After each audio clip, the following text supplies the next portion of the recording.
Hey everybody, who out there loves a good plan?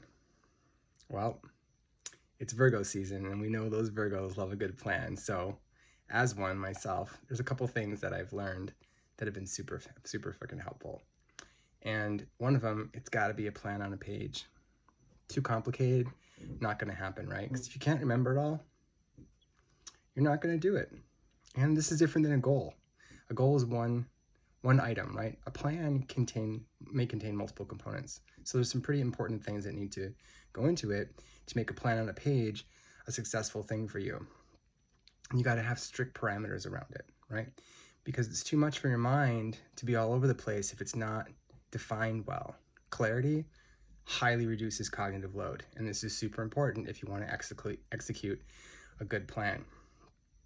So keep it visible, put it in a place you're going to see it, because if you see it, you're going to adhere to it, which is why it needs to stay to one page.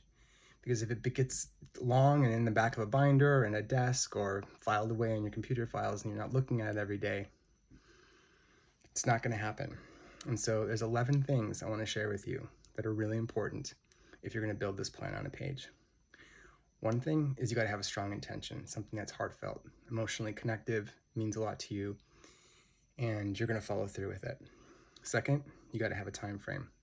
When do I want to complete this by? And no more than 3 practices. So if you're planning on doing something and it takes more than 3 practices, shrink it down until it fits the 3 rule. Have a cadence. How often are you going to do the work that needs to go into play to finish this plan? When during the day, when during the week, when during the month.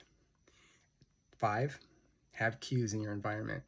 Set up your environment so the things you need to do are easily accessible, and that when you are in places that you need to make this plan happen, there's cues around you that say, go. Green flags are important. Who's your support? Get their permission. Be able to reach out for them if you need some help. You got to measure this too, right? So 7, you got to have success signals or metrics. What am I doing that's showing that this plan is working? Then you need decision rules, especially stop rules. When do I stop?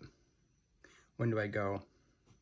And if I do this action, then this action is going to happen. So you don't have to think about it.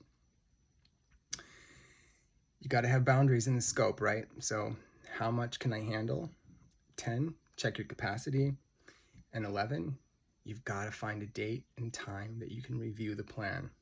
Iterate, make changes as necessary. If you want a successful plan, just ask a Virgo. Have a great day.